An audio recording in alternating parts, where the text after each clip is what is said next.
ये हो गया था हमारा। अब ये टॉपिक है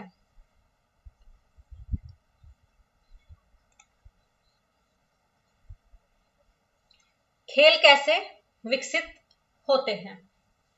तो चलिए शुरू करते हैं। टॉपिक है हमारा खेल कैसे विकसित होते हैं।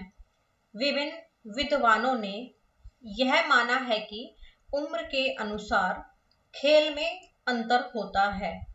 प्याजे ने विभिन्न आयु वर्ग के खेल क्रम का वर्णन किया है। अन्य विद्वानों ने भी विभिन्न स्तरों पर खेल कर्मों की चर्चा की है कि जैसे मनुष्य की उम्र बढ़ती जाती है तो उसके खेलों की रुचि भी परिवर्तित होती जाती है। जहाँ छोटी उम्र में बच्चा अपने खिलौनों से खेलता है तो बड़ा होकर के वो असली जो उसके खेल के अपने पार्ट्स हैं उनसे खेलना शुरू कर देता है। जैसे कि छोटा बच्चा खिलौने वाले जो बैट बॉल होंगे उनसे खेलेगा, पर बड़ा जब होगा तो असली के बैट बॉल जो होते हैं उनसे खेलना शुरू कर देगा। ठीक है। फिर है खेल जैविक, सामाजिक, संवेगात्मक और बौद्धिक विकास के अनुसार बदल जाते हैं। जो खेल होते हैं वो जैविक, सामाजिक, संवेगात्मक व बौद्धिक विकास के आधार पर बदल जाते हैं। एक छोटा बच्चा केवल अपने शरीर के अंगों से ही खेल पाता है। जैविक परिपक्वता सक्रियता और गतिशीलता बढ़ा देती है। तो खेलों में सक्रियता और गतिशीलता कौन बढ़ा देती है? जैविक परिपक्वता बढ़ा देती है। जैसे जैसे बच्चा मैच्योर होना शुरू होता है बायोलॉजिकली तो वो जो है अधिक सक्रिय और गतिशील भी हो जाता है।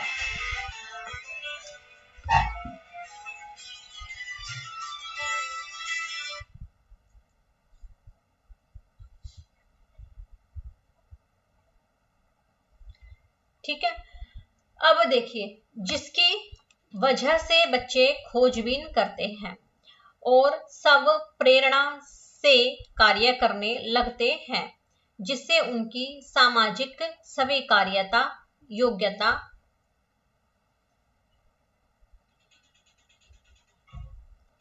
देखिए दोबारा से, जैविक परिपक्वता सक्रियता और गतिशीलता बढ़ा देती है। जैसे बच्चा बायोलॉजिकली मैच्योर होता है तो वो अधिक सक्रिय और गतिशील तरीके से खेलना शुरू कर देता है।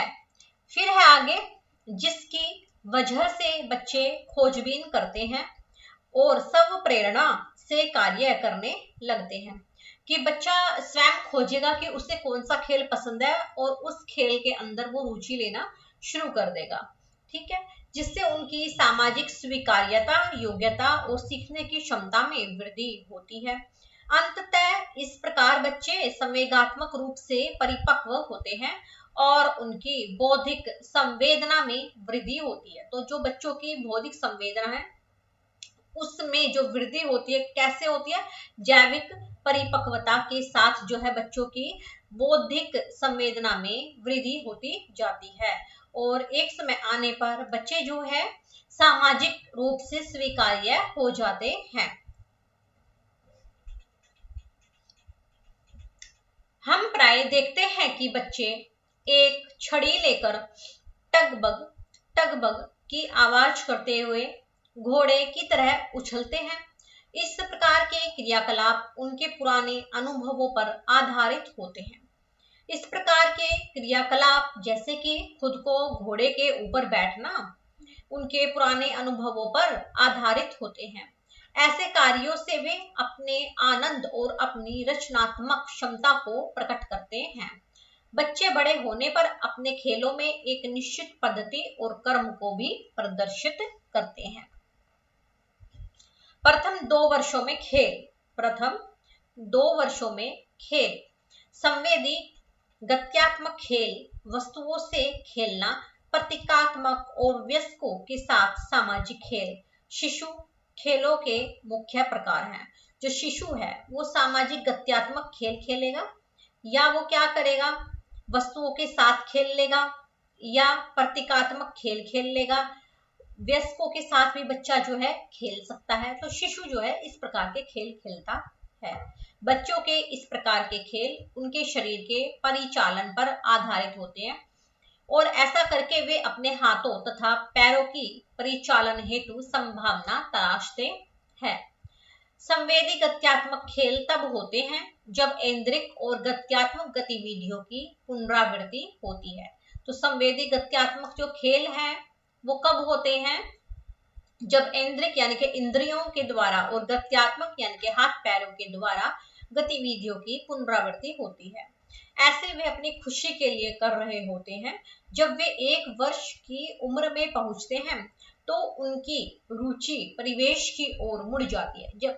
जब बच्चा 1 वर्ष का हो जाता है तो वो जो है अपने चारों ओर की तरफ जो उन्हें चीजें दिखाई देती है अपने परिवेश में, वहां की ओर उनकी रुचि मुड़ जाती है, क्योंकि तब वे चलना सीख जाते हैं और दूसरों से परिचित भी हो जाते हैं।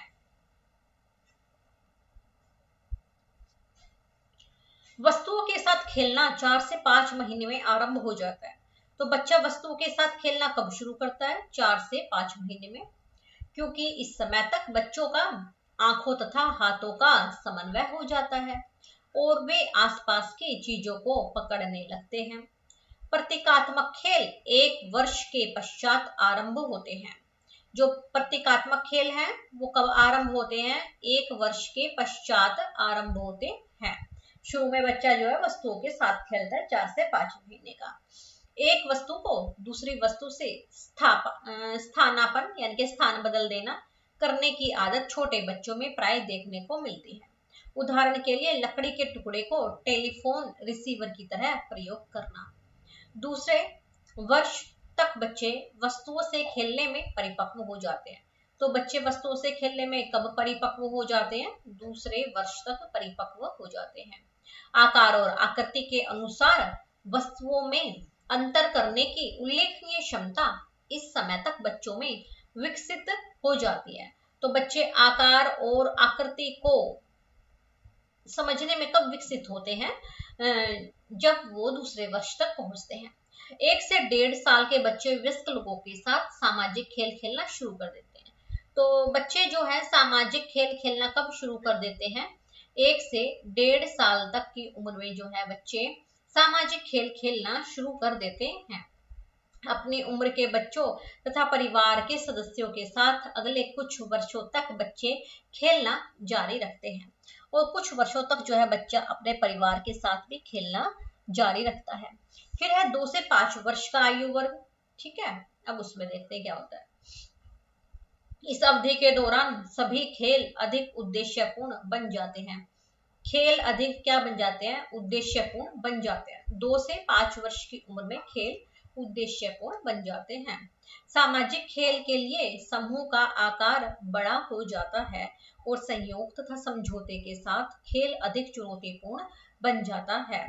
बच्चे खेल और खेल के साथियों के प्रति अधिक चयनशील हो जाते हैं।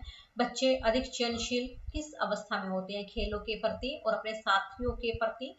तो जो बच्चे हैं वो 2 से 5 वर्ष की उम्र में अपने खेल और खेल के साथियों के प्रति चयनशील हो जाते हैं तथा चयन आयु और लिंग के आधार पर उनकी रुचियों के अनुसार होता है। और जो बच्चों का चयन है वो बचपन में 2 से 5 वर्ष की उम्र में किस आधार पर होता है? उनकी आयु और लिंग के आधार पर। यानी कि बच्चे ये कहेंगे कि हम लड़के हैं तो हम ये खेल खेलेंगे, तुम लड़कियां हो तुम कोई और खेल खेल लो। ठीक है।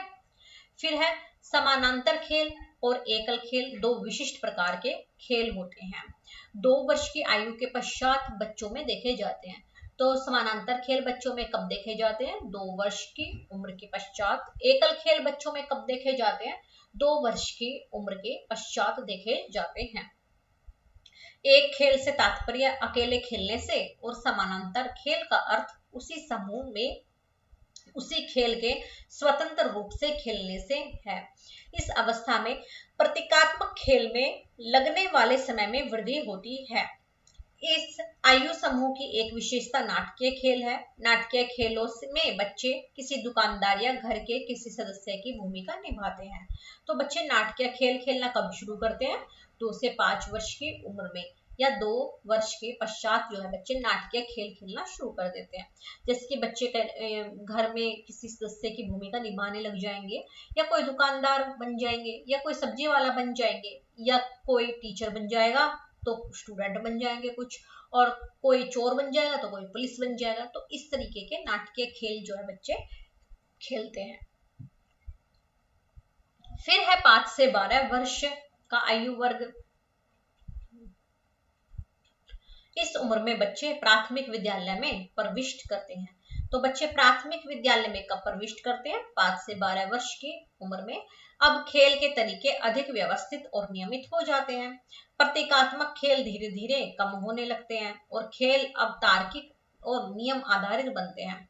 अधिक तार्किक और नियम आधारित, तो खेल जो है अधिक तार्किक और नियम आधारित कब बनता है? 5 से 12 वर्ष की उम्र में। बच्चे प्रतियोगी और गंभीर खेल जैसे कि बास्केटबॉल, फुटबॉल आदि नियमों के अनुसार खेलने लगते हैं। प्रतिभागियों की संख्या कम से कम 2 हो जाती है और उनका व्यवहार कुछ सख्त नियमों और समूहों के नियमों पर नियंत्रित होता है। तो नियम और समूह जो है के कब निर्धारित होने लग जाते हैं खेलों में? 5 से 12 वर्ष की आयु में। इस प्रकार खेल और खेल के उद्देश्य अलग अलग आयु में अलग अलग होते हैं। विभिन्न कौशलों के विकास के साथ ही खेल का स्वरूप भी बदल सकता है। फिर नेक्स्ट है हमारा टॉपिक, खेल और प्रारंभिक अधिगम के लिए उपयुक्त वातावरण तैयार करना। इसमें देखिए, अभी तक हमने बच्चों के अधिगम में खेल के महत्व पर विचार किया है। वातावरण आकर्षक और उपयुक्त होना चाहिए जो बच्चों को खेलने और सीखने के लिए बाध्य करेगा। तो वातावरण कैसा होना चाहिए? उपयुक्त होना चाहिए और आकर्षक होना चाहिए। संवेदी उपकरणों के बिना केवल खाली मैदान खेल के प्रोत्साहन के लिए पर्याप्त नहीं है। यानी कि बच्चे को अगर फुटबॉल खेलनी है तो खेल का मैदान के साथ साथ उस पर फुटबॉल भी होनी चाहिए और बच्चों की संख्या के आधार पर ही अरेंजमेंट होना चाहिए। संवेदी उपकरणों के बिना केवल खाली मैदान खेल के प्रोत्साहन के लिए पर्याप्त नहीं होता। प्रोत्साहन और लगन की कमी बच्चों के लिए सबसे बड़ी बाधा होगी और इससे बच्चों में स्वस्थ सीखने की अभिवृद्धि के लिए स्वाभाविक जिज्ञासा और उन्मुखीकरण कम होगा। अगर बच्चों के पास चीजें नहीं है, लगन की कमी है, प्रोत्साहन की कमी है, तो उसकी सबसे बड़ी बाधा ये बन जाएगी कि बच्चों के अंदर जिज्ञासा और उन्मुखीकरण की कमी होगी। यदि हम बच्चों के खेलने के तरीके को समझ ले तो हम उनके खेलने के लिए उचित वातावरण बना सकते हैं।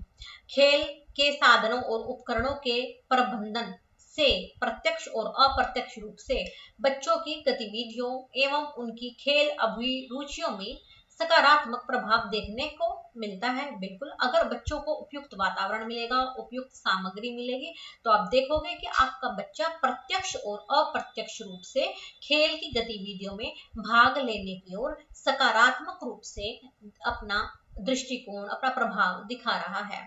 खुले और विस्तृत मैदान में बच्चे खुश होकर खेलते हैं क्योंकि वो बच्चों को मिट्टी का शौक होता है, तो मिट्टी में इधर उधर घूमते हैं, खेलते हैं, गिरते हैं और फिर वो अपना जो है आनंद लेते हैं। तो इस वजह से बच्चे जो है खुश होते हैं।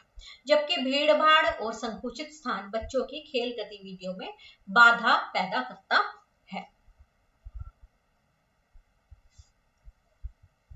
फिर है खेल सामग्री को बुद्धिमत्ता पूर्वक व्यवस्थित करना महत्वपूर्ण है। तो हमें खेल सामग्री को कैसे व्यवस्थित करना चाहिए? बुद्धिमत्ता पूर्वक व्यवस्थित करना चाहिए ताकि बच्चे सामग्री को आसानी से देख सकें और अपनी रुचि के अनुसार उनमें चयन कर सकें। ऐसी प्रक्रिया बच्चों में रचनात्मक एवं सृजनात्मक खेलों के दौरान सहायक होती है। तो अंतर क्रिया करने या कभी कभी किसी युक्ति के प्रदर्शन हेतु वयस्कों की उपस्थिति बच्चों के व्यवहार को अधिक स्वीकार्य तरीके से दिशा देने में सहायता करती है।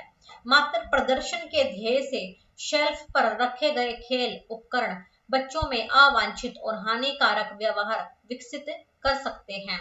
वस्तुओं को एक अच्छे रूप में व्यवस्थापन करने से अवांछित व्यवहार से बचा जा सकता है और यह बच्चों को प्रसन्न, सृजनात्मक, रचनात्मक, कल्पनाशील और जिज्ञासु बनाया जा सकता है। जो हमें चीजें दी हुई होती है, खेलों की सामग्री, वो हमें अच्छे से प्रदर्शित करनी चाहिए, अच्छे से रखनी चाहिए और इस तरीके से हमें उनका प्रयोग करना चाहिए, इस तरीके से रखनी चाहिए जिससे बच्चों को कोई नुकसान ना पहुंचे, उन्हें कोई हानि नहीं पहुंचनी चाहिए और ना ही बच्चों के अंदर ऐसी भावना आनी चाहिए कि ये जो खेल के मटेरियल्स हैं ये सब तो सिर्फ देखने के लिए हैं, यानी कि बच्चे उनका प्रयोग भी कर सकें अपने खेलों में, हमें ये भी करना चाहिए। तो हमें जो है बहुत ही सोच समझ करके अपनी खेल सामग्रियों को जो है व्यवस्थित करना चाहिए। कैसे डिजाइन करें, अब ये जो प्रश्न है इसका उत्तर हमें आगे मिलेगा कि हम कैसे डिजाइन करें अपनी जगह को। बच्चे जिज्ञासु होते हैं, अन्वेषक यानी कि खोजकर्ता होते हैं और कल्पनाशील भी होते हैं। वे सैम वस्तुओं को छूना, स्वाद लेना, सूंघना, सुनना और देखना पसंद करते हैं। वे ऊर्जा से भरे होते हैं और चीजों पर ज्यादा देर तक ध्यान केंद्रित नहीं कर पाते हैं। तो बच्चे जो हैं बहुत ऊर्जा से भरे होते हैं और एक चीज पर ज्यादा देर तक ध्यान केंद्रित नहीं कर पाते, उन्हें कभी कुछ चाहिए होता है और कभी कुछ चाहिए होता है। इसलिए उनको रुचिपूर्ण कार्यों जैसे कि खेलने, कहानी सुनने, चित्र बनाने, रंग भरने, दौड़ने, कूदने, गाने में व्यस्त रखना चाहिए एवं अपने परिवेश में चीजों की खोजबीन भी करने देना चाहिए। ऐसी गतिविधियों के आयोजन से बच्चों के सर्वांगीण विकास में सहायता मिलती है। खिलौनों और उपकरणों की सबसे बेहतर व्यवस्था का निर्णय लेने के विभिन्न तरीके और पद्धतियां हैं, क्योंकि खेल का मुख्य उद्देश्य बच्चे का शारीरिक, मानसिक, संवेगात्मक और सामाजिक विकास है। अतः आंतरिक और बाह्य सुविधाओं की व्यवस्था इस उद्देश्य को प्राप्त करने के उपयुक्त होनी चाहिए। इसके लिए उचित योजना की आवश्यकता है। हमें निम्नलिखित बिंदुओं को ध्यान में रखना चाहिए। तो जो उचित योजना है उसके लिए जो हमारे बिंदु हैं वो इस प्रकार है। ये बिंदु जो है गुप्ता सेन ने सन 2013 में हमें दिए थे।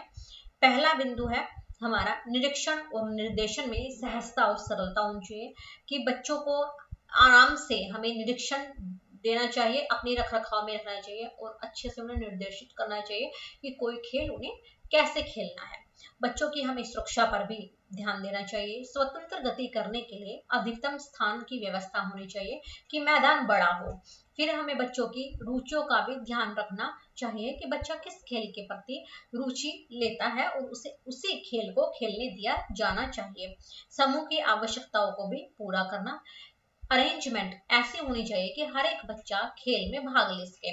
बच्चे की आवश्यकताओं को पूरा करना चाहिए। अगर बच्चे को किसी चीज की जरूरत है तो हमें उन चीजों को बच्चों को उपलब्ध करवाना चाहिए। विशेष क्रियाकलापों को पहले से तैयार स्थान में आयोजित करना चाहिए। जो भी हमें बच्चों के क्रियाकलाप करवाने हैं उनके लिए हमें स्थान को पहले से ही तैयार कर देना चाहिए, यानी कि वहां की साफ सफाई, पानी का जग रखना, ये सब अरेंजमेंट्स जो है, खाने का छोटा मोटा सामान हमें बच्चों के लिए वहां पहले ही उपस्थित करवा देना चाहिए। एक समान गतिविधियों को एक स्थान पर रखना चाहिए। जो एक जैसे खेल हैं उनको एक जगह रखना चाहिए, दूसरे खेलों को दूसरी जगह रखना चाहिए, ताकि कोई भी खेल बच्चे के पैर पर ना गिरे, उसके हाथ पर चोट ना लगे।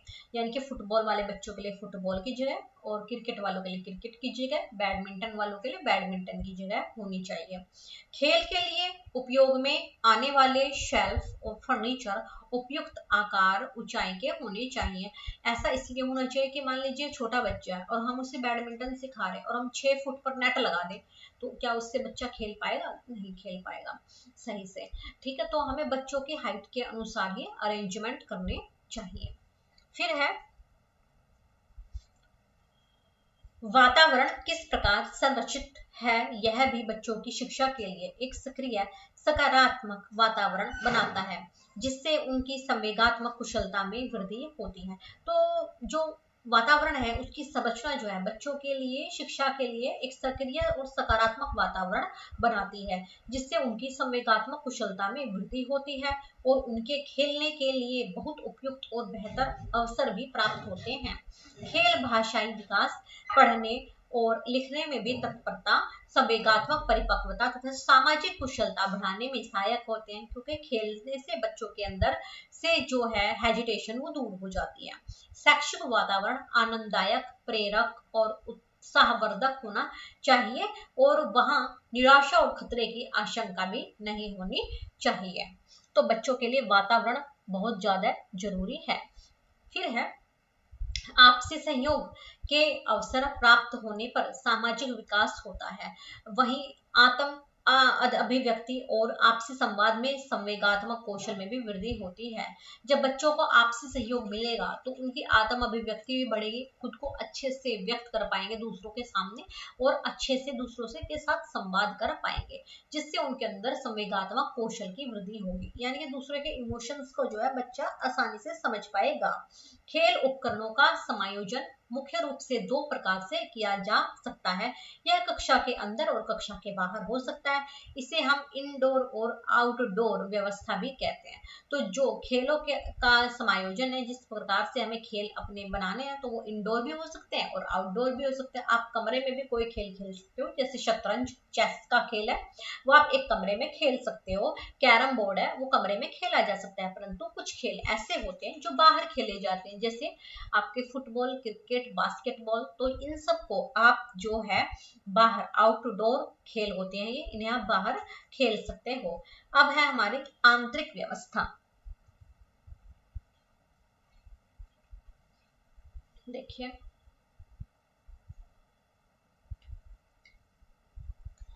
आंतरिक व्यवस्था में क्या है, खेल कक्ष में रखे जाने के लिए अनेक आंतरिक उपकरण हैं। सभी सामग्रियां इस प्रकार व्यवस्थित होनी चाहिए ताकि वे बच्चों की स्वयं की पहुंच में हो तथा व्यक्तिगत एवं बच्चों के सामूहिक उपयोग के अनुसार व्यवस्थित हो। तो चीजें कैसे व्यवस्थित हो कि बच्चे उसे स्वयं ही उनकी पहुंच में आ सके, खुद बच्चा उठा सके और व्यक्तिगत और एवं बच्चों के सामूहिक उपयोग के अनुसार व्यवस्थित होनी चाहिए एवं उनकी उपयोग उनकी अपनी राय और उनके अवलोकन को जानने में सहायता करेगा। इससे हमें यह पता चलेगा कि बच्चा जिस खेल को उठा रहा है, जिस खेल के मटेरियल को उठा रहा है, तो बच्चा उस खेल में इंटरेस्टेड है। तो हमें जो है अपने बच्चों की राय और उनके अवलोकन का कैसे पता चल सकता है कि हम सामने खेल के अपरेटस रख दें और उसे बच्चा उठाए, तो उससे हमें पता चलेगा कि हमारा बच्चा किस खेल के प्रति जागरूक है। आंतरिक व्यवस्था में पर्याप्त स्थान होना भी एक अनिवार्य तत्व है। नीचे कुछ का उल्लेख किया गया है, जैसे गुड़िया घर है, अभिनय क्षेत्र कह दो, उसके लिए हमें कैसी व्यवस्था करनी चाहिए। एक कोना जिसमें घर से संबंधित वस्तुएं जैसे पुरानी थैली की टोकरी, सैंडल, स्कार्फ और अन्य परिचित वस्तुएं हों जो व्यक्तिगत या सामूहिक रूप से, जिसमें 5 से 6 बच्चे हों। बच्चे कितने हो सकते हैं इसमें, 5 से 6 हो सकते हैं। अभिनय करने में व्यस्त रखेगा। वे एक समय पर भिन्न भिन्न भूमिकाएं निभाएंगे। उनकी उपयोग उनकी अपनी राय तथा उनके अवलोकन को जानने में सहायता करेगा। वे घर से संबंधित विभिन्न उपकरणों को भी संभालेंगे, अतः वहां पर्याप्त स्थान तथा पर्याप्त संख्या में उपकरण होने आवश्यक है। इसीलिए कार्य की प्रकृति के अनुरूप खेल कक्ष का एक कोना इसके लिए सबसे बेहतर स्थान है। आवश्यकता अनुसार पर्याप्त सामग्री होने से सामाजिक अंतःक्रिया हो सकेगी, जहां वे साझा करना, दूसरे बच्चों की जरूरतों को पूरा करना और अपनी भावनाएं अभिव्यक्त करना सीख लेंगे। तो जो गुड़िया घर है उसकी जगह ऐसी होनी चाहिए कि 5 से 6 बच्चे वहां खेल सके। हमें वहां पर पुरानी थैली, टोकरी, सैंडल, कुछ कपड़े इत्यादि रख देने चाहिए ताकि बच्चे अपनी भूमिका निभा सके और अपनी पर्याप्त संख्या में हम उन्हें जो है वो चीजें दे सकते हैं, ताकि 5-6 बच्चे हैं तो 5-6 बच्चों के पास उपयोग के अनुसार चीजें उपलब्ध हो सके और खेल में वो अपनी अपनी भूमिका अदा कर सके। स्थान इतना साफ सुथरा और बेहतर होना चाहिए कि बच्चों का वहां मन लगे और वो बीमार ना हो। तो हमें जो है गुड़िया घर के लिए स्पेशली एक खेल के मैदान में थोड़ी सी जगह काफी होती है, इसके लिए बड़े मैदान की जरूरत नहीं होती। बच्चे एक स्थान पर बैठ करके अपना खेल खेल लेते हैं। तो आज का हमारा जो टॉपिक है वो यहीं तक है। नेक्स्ट टॉपिक हम कल करेंगे। Thank you. अगर आपको मेरा चैनल अच्छा लग रहा है तो आप इसे लाइक कीजिए, शेयर कीजिए और सब्सक्राइब कीजिए। अपने फ्रेंड्स को भी बताइए कि DSSB-PRT की जो टीचिंग मेथडोलॉजी है पार्ट बी की 100 मार्क्स की, उसकी तैयारी जो है रोजगार गेटवे एकेडमी पर साक्षी मैम के द्वारा करवाई जा रही है। Thank you.